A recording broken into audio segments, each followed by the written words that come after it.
Saviez-vous que la tomate peut être toxique? Oui, la modeste tomate, qui est présente chaque jour sur la table de millions de Brésiliens, cache un secret que peu de gens connaissent. Ce fruit rouge, oui, la tomate est un fruit et non un légume. Elle contient une substance qui, dans certaines conditions, peut être nuisible à votre santé. Et le plus alarmant, c'est que beaucoup de personnes consomment la tomate de la mauvaise façon, sans se rendre compte des risques qu'elle court. Êtes-vous l'une d'entre elles en sens terre? Restez jusqu'à la fin de cette vidéo pour découvrir la vérité sur cet aliment qui paraît si innocent, mais qui pourrait affecter silencieusement votre organisme. La tomate est le fruit d'une plante appelée Solanum. Intéressant, n'est-ce pas? Le nom original signifie nombril d'eau grasse, ce qui a beaucoup de sens quand on pense à la quantité d'eau que contient la tomate. Il existe différents types de tomates dans le monde. Certains sont parfaits pour les salades, d'autres pour faire des sauces, des jus ou même des confitures. Pour chaque utilisation en cuisine, il existe une variété spécifique, ce qui aide à expliquer pourquoi la tomate est l'un des aliments les plus populaires aux quatre coins du monde. Maintenant, voyons pourquoi la tomate est si bonne pour notre santé. C'est une source extrêmement riche en nutriments. Dans une seule tomate, on trouve une quantité impressionnante de vitamines et de minéraux essentiels.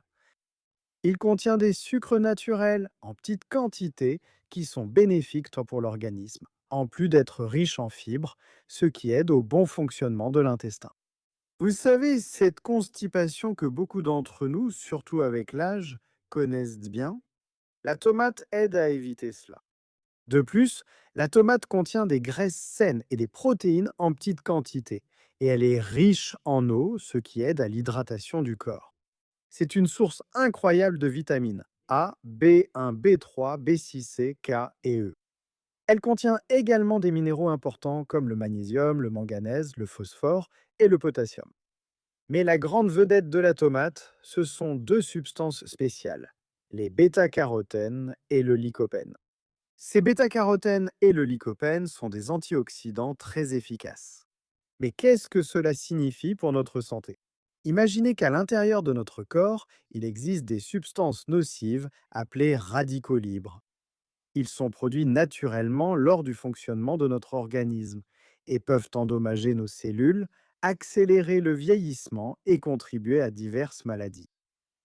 Les antioxydants agissent comme de véritables protecteurs qui combattent ces substances nocives en protégeant nos cellules. Et la tomate regorge de ces protecteurs. Cela signifie que la tomate peut aider à prévenir les maladies cardiaques en réduisant le mauvais cholestérol, celui que nous appelons LDL. Il peut également faire baisser la pression artérielle et protéger contre plusieurs types de cancers. Nos yeux en profitent aussi car la tomate aide à prévenir les problèmes de vision, en particulier la dégénérescence maculaire, qui est très courante chez les personnes âgées. Et ce n'est pas tout. La tomate peut également réduire le risque de démence, y compris la maladie d'Alzheimer, en plus de diminuer les inflammations dans le corps. La vitamine C présente dans la tomate améliore la santé de la peau en aidant à la production de collagène. Les reins en bénéficient également grâce à la quantité d'eau que contient la tomate. Pour la digestion, la tomate est une grande alliée, aidant à éviter la constipation. Et pour couronner le tout, elle renforce nos défenses naturelles, nous protégeant contre les virus et les bactéries, et il aide aussi à la cicatrisation des plaies. Comme vous pouvez le voir, la tomate fait tellement de bien qu'elle ressemble à un remède maison. Mais comme tout dans la vie, il faut de l'équilibre. Passons maintenant à la partie importante. Tout le monde ne doit pas consommer la tomate de la même manière. Il existe certains cas où la consommation doit être limitée. Si vous avez des problèmes rénaux comme une insuffisance rénale, qu'elle soit aiguë ou chronique, vous devez faire attention à la consommation de tomates.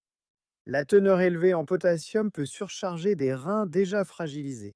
Dans ce cas, l'idéal est de consommer la tomate un jour sur deux et en petite quantité. Un excès de potassium dans le sang peut être dangereux pour le cœur, pouvant même, dans les cas les plus graves, nuire au fonctionnement du cœur. Pour ceux qui souffrent de problèmes digestifs comme la gastrite, l'œsophagite, le reflux ou des ulcères à l'estomac ou au duodénum, la tomate peut augmenter l'acidité et aggraver les symptômes.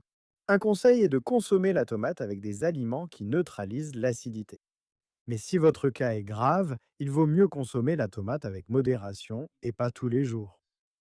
Et maintenant, voici un point très important que peu de gens connaissent.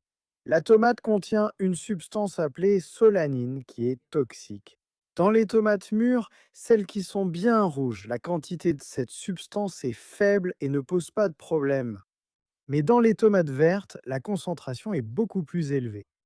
Notre corps peut éliminer de petites quantités de solanine, mais la consommation régulière de tomates vertes peut entraîner une accumulation de cette toxine dans l'organisme. Cela peut provoquer un malaise général, parfois si léger que nous ne nous en rendons même pas compte, mais qui affecte petit à petit notre santé sans que nous nous en apercevions. C'est pourquoi il faut toujours préférer les tomates bien mûres. Il y a un dicton populaire qui dit que les personnes ayant des calculs rénaux ne devraient pas manger de tomates.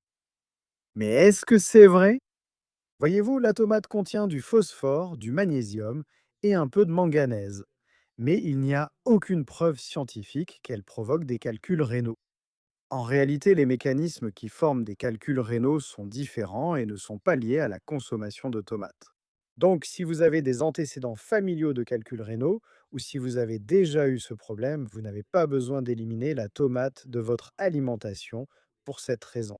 C'est un mythe que nous devons clarifier. Après tout ce que nous avons dit, je sais que vous pouvez vous demander: comment puis-je consommer la tomate de manière saine? Eh bien, privilégiez toujours la tomate mûre, bien rouge, plutôt que la verte, afin d'éviter l'ingestion de solanine. Consommez avec modération. Il n'est pas nécessaire de manger des tomates tous les jours en grande quantité. La variété dans l'alimentation est plus importante que de consommer beaucoup d'un seul aliment. Si vous avez des problèmes rénaux ou digestifs, parlez-en à votre médecin ou à votre nutritionniste avant d'inclure régulièrement la tomate dans votre alimentation. Ils pourront vous conseiller sur la quantité appropriée pour votre cas spécifique.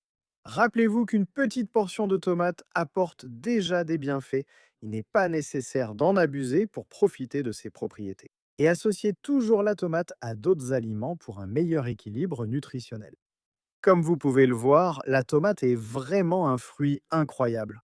Peu d'aliments parviennent à réunir autant de nutriments importants dans une proportion aussi équilibrée. À condition d'être consommée correctement, la tomate peut être une grande alliée de notre santé. Elle se marie avec presque tout: salade, sauce, soupe, sandwich et bien d'autres recettes. Et le meilleur, c'est un aliment abordable que l'on peut trouver toute l'année dans les marchés et foires de tout le Brésil. J'espère que ces informations ont éclairci vos doutes sur la tomate. Maintenant, vous savez que la tomate est un fruit riche en nutriments essentiels et que ses antioxydants aident à prévenir diverses maladies. Vous avez également appris que tout le monde ne doit pas consommer la tomate de la même manière et que la tomate verte contient plus de solanine, une substance toxique. Vous avez découvert que le mythe selon lequel la tomate provoque des calculs rénaux n'a aucun fondement scientifique et que la modération est toujours la meilleure voie. Rappelez-vous que chaque organisme est unique et réagit différemment aux aliments. Observez comment votre corps réagit à la tomate et adaptez votre consommation à vos besoins individuels.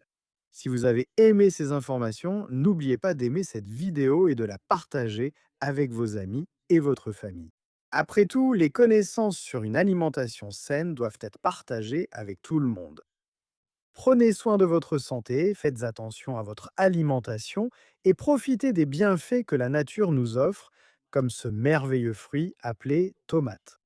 À la prochaine vidéo et souvenez-vous, de petits changements dans l'alimentation peuvent faire une grande différence dans votre qualité de vie, surtout avec le temps qui passe.